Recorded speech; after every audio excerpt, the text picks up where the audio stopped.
Dark Shadows, number 26, VTR 13067, Air 2667, take one.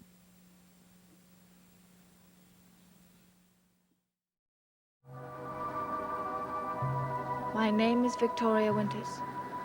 The removal to a hospital of a woman with a mysterious ailment has caused a great deal of consternation to many people at Collinwood, especially one young woman who feels the heavy weight of new responsibilities.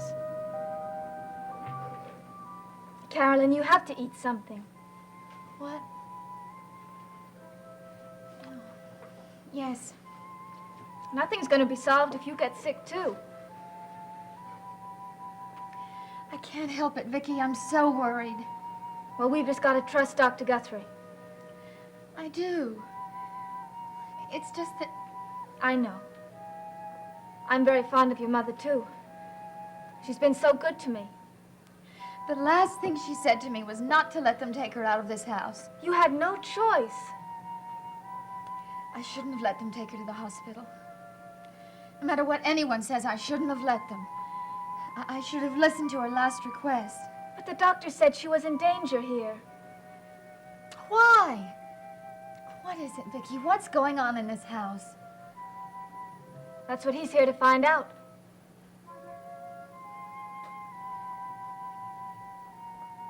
Whatever it is, I don't think it'll stop at the door. I think it'll follow my mother wherever she goes. I have this feeling I'm never going to see my mother alive again.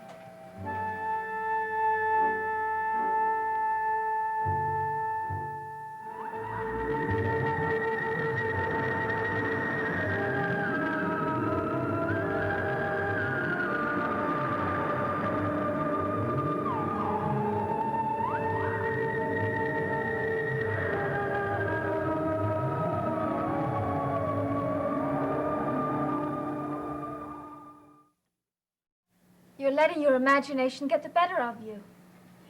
My mother's condition is not my imagination. It's real. If it gets worse, if she should die, how will I face myself? She is not going to die, because physically she's in perfect condition. How can you say that? She won't die. She might. And then how will I forgive myself? I won't have given her the one thing she really wanted, to stay here. It'll all have been so pointless. Carolyn, you've got to look at the positive side. There is no positive side. Oh, I think you're being unnecessarily gloomy. Sometimes I wish we'd just close up this house and get away from this town. I get so tired of being a Collins of Collinsport. Look at my mother. She married my father, a Stoddard. But she never stopped being a Collins. Now, I can't either.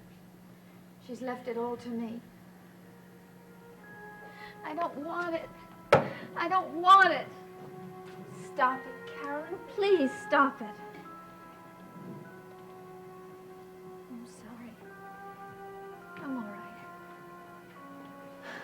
We really are a pair of sad sacks. I don't know what I'd do without you around. Thanks again. Good morning. Good morning. It's very nice to start the day with two such pretty smiles. That's us. All smiles, dimples, and laughs. Won't you sit down, Dr. Guthrie? Thank you. May I get you something? A cup of coffee would go very well.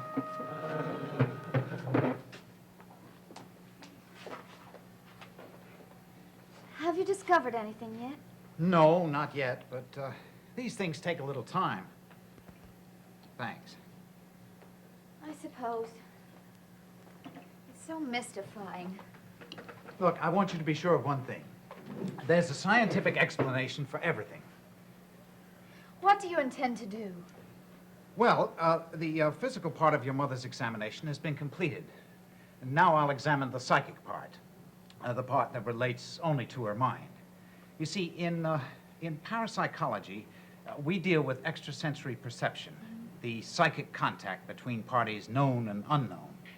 By testing, we found that extrasensory perception is actually a part of the human experience, the uncharted areas of the mind. What does all this have to do with my mother? Well, I believe that your mother has had a psychic contact of some sort. There's no doubt in your mind about this. Well, she's in a psychic trance. Why, I don't know yet. But it seems to me that there's something in the atmosphere of this house that threatens to harm her. What it is, I don't know. But that's why it was necessary for her own safety to have her moved away from here. What could it be? What could want to harm my mother? That's just what I hope to find out.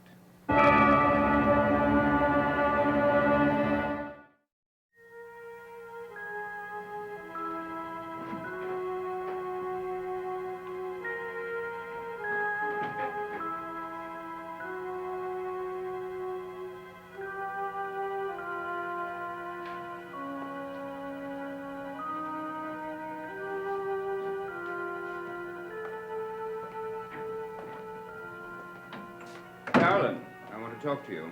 Uncle Roger, I have a million things to do. Well, make that 1,000,001. Talking to me now is the first thing on your list. Can't it wait? If it could wait, I wouldn't be so insistent. Very well. No, but let's go into the drawing room. It's too public here. Everybody acting as though they have nothing better to do than to come and go. Uncle Roger, it is the front hall. So it is, and it's very drafty. All the more reason for coming in here. All right. What is it you want? I want to know what's going on around here. I have no idea what you're talking about. There's nothing out of the ordinary happening in this house. I like you, Carolyn. I really do.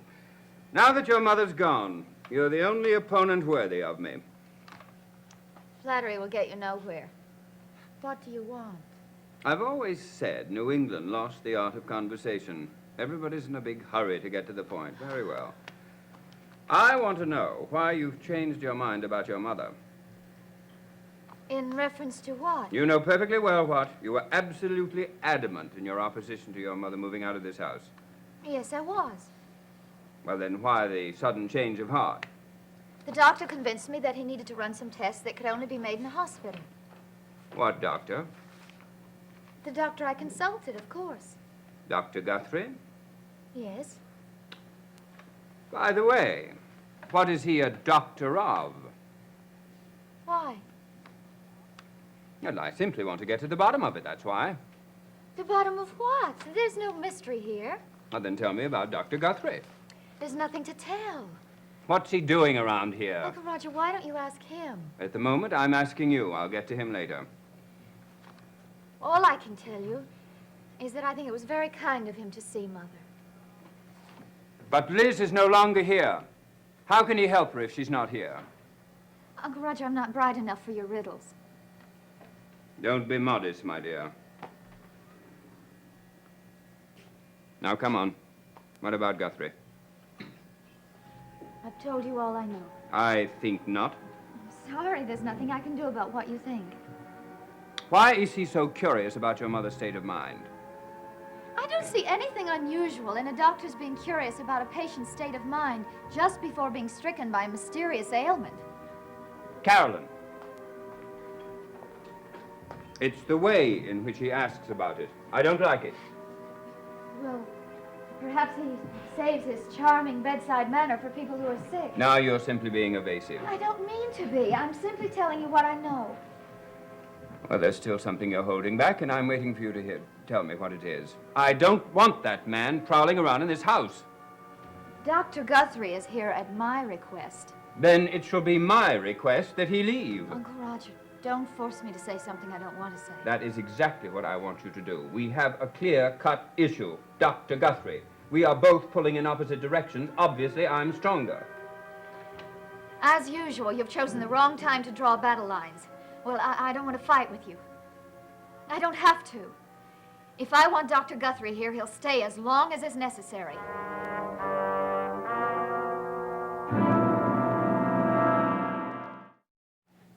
Poor Carolyn. She's taking this very hard. It's only natural. Mrs. Stoddard's her mother. Seeing a normally healthy woman in that condition can be very upsetting. It's more than that. You see, Mrs. Stoddard was adamant about not being moved out of Collinwood. In fact, it was her last request to Carolyn.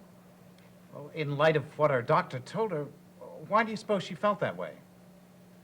I think it had something to do with David and Mrs. Collins. In what way? Mrs. Collins has come back here after a long absence to get a divorce and the custody of David. Mrs. Stoddard was very much against the idea, and she was afraid that if she was out of the way, Roger might let Mrs. Collins have David. Well, why would she be so opposed to that? Well, first of all, because of David. You see, he's the last of the Collinses, and the heir to all this. And then there's something else. Now, this may just be my imagination. Well, let me be the judge of that. Please tell me about it. First of all, I think I should explain that David is not like other children. He's different. Different? How? All of the extraordinary things that have happened here seem to center around him. Now, I don't know whether he seeks them out or they seek him. What extraordinary things? Please, this may be important. Try to be concise. There's an old house on the property. David likes to play there. Many children like old houses. They lend themselves to make-believe. No, this is a special old house. It's haunted.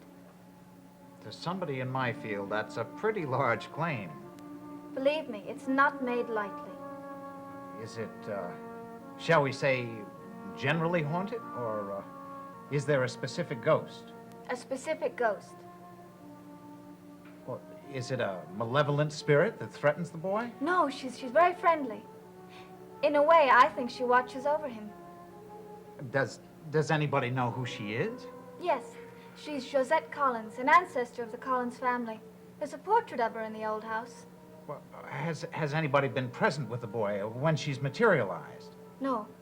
You see, she only appears to one person at a time. Look, I hope you'll forgive me for doubting. In my line, one has to, but it could be simply the fantasy of an imaginative child. No.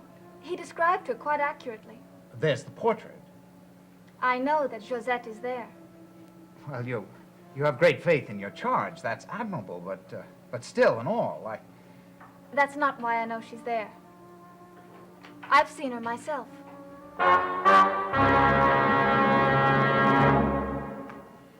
I think the time has come for me to tell you exactly where you stand. Well, I think my dear niece is about to deliver a speech. A brief one, and to the point. Which point? The reason Dr. Guthrie will stay on here, despite your rumblings. Well, I should be very glad to hear it. My mother is in a hospital bed in Boston. Right now, she's the most important thing in the world to me. She's placed a very heavy burden on me.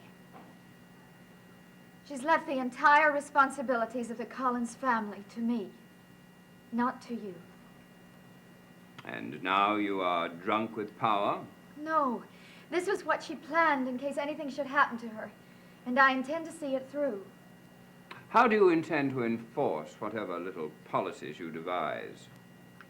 Mother left a specific document with the attorneys. They'll advise and support me whenever necessary. Please, Uncle Roger, don't make it necessary. I see. And exactly where does that leave me? Life won't change for you. You'll continue to be what you've always been. Uncle Roger, I don't want to fight with you, but you must respect my wishes when it comes to the running of this house. Her instructions about the business were quite clear, too. With everyone's help, I'm to be in charge until she gets back. Now, if you'll excuse me.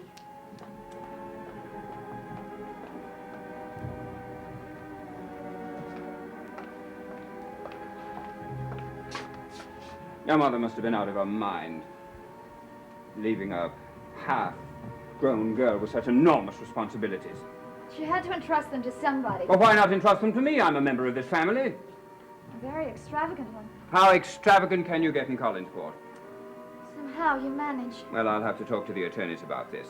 I can understand you're running the house, but being involved in the business is too absurd. But that's my department. My mother ran both, and I'm going to run both. You are getting more and more like her every day. Thanks. I think you ought to support Dr. Guthrie in whatever he's doing. You may be in temporary control of this estate, but you are not in control of my mind. Please, it might help Mother. How can he help your mother when she is not here? Uncle Roger, please don't question this. My mother's life may depend on it.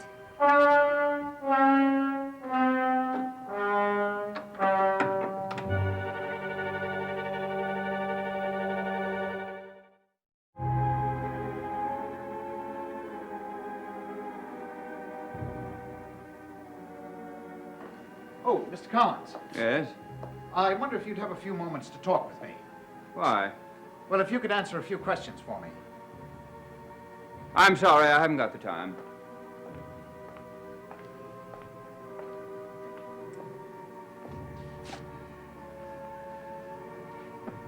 It shouldn't take very long. Won't you please? Is that your first question? Well, if you like. You know, I really don't know what you're doing here. I am trying to help your sister. But it seems to me that the best way to do that would be to be by her bedside in the hospital. It's important to establish the cause of an illness before you can properly treat it. That's what I'd like to do, with your help. Well, I can tell you exactly what the cause is. It's psychosomatic, pure and simple. Well, even if that were true, psychosomatic illnesses are neither pure nor simple. There's a great deal more a doctor has to know. My sister was not getting her way. She became angry. She became ill, thinking that people would stop acting until she got better. Well, she thought wrong. You mean about the custody of your son? Oh. You have been snooping around, haven't you? Well, why don't you tell me about your wife? Because my wife is not your business. Well, it might help to understand more about your sister. Nothing could help to understand about Liz. She's a law unto herself. What can she possibly have against your wife? She has nothing against my wife. She simply wants my son to herself. Well, from everything I've heard, Mrs. Stoddard is a very sensible person. Yes, she is. But when she's thwarted, she can also be a very obstinate person. But surely if there's nothing wrong with the boy's mother, she must realize that he'd be better off with her. I've no idea what she'd realize. I've given up trying to predict Liz's responses before I gave up short pants. Oh, now surely. There is no point in your trying to probe any further into this. I have no intention of telling you anything more about the affairs of my family. Even if I'm trying to help a member of that family? Not another word. If you want to know the truth, I strongly resent your prying, and I don't like your presence in this house at all. If I had my way, you wouldn't be here. A doctor who keeps his methods so dark and secret must have something to hide. Mr. Collins, believe me, The point is, I don't believe you. Excuse me. Am I interrupting? Oh, not at all. I was just leaving. Maybe Vicky can satisfy your curiosity. I certainly won't.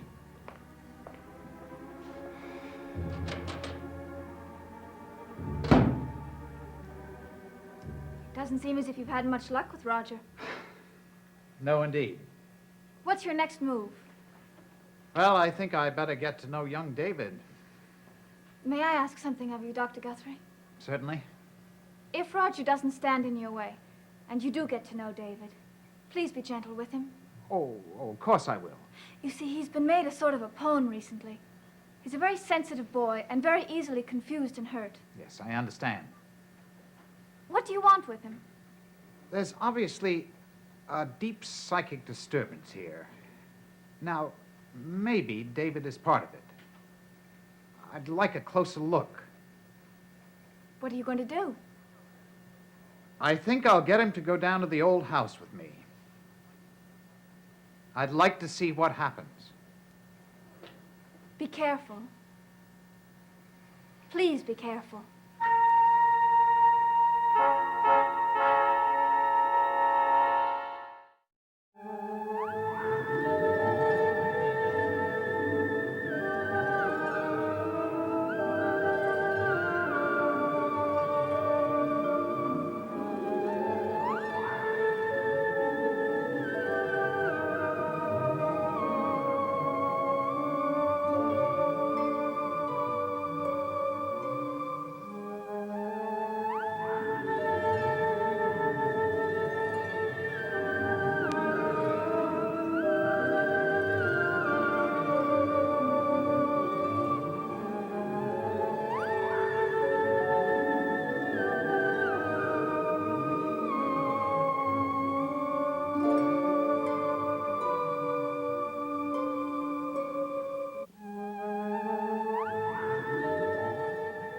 It takes an iron fist and a shrewd mind to outwit and outfight those who would stop the Iron Horse. Ben Calhoun has both. Share his adventures with the Iron Horse tonight at 7:30, 6:30 Central Time, followed by The Rat Patrol, both in color on ABC. Dark Shadows is a Dan Curtis production.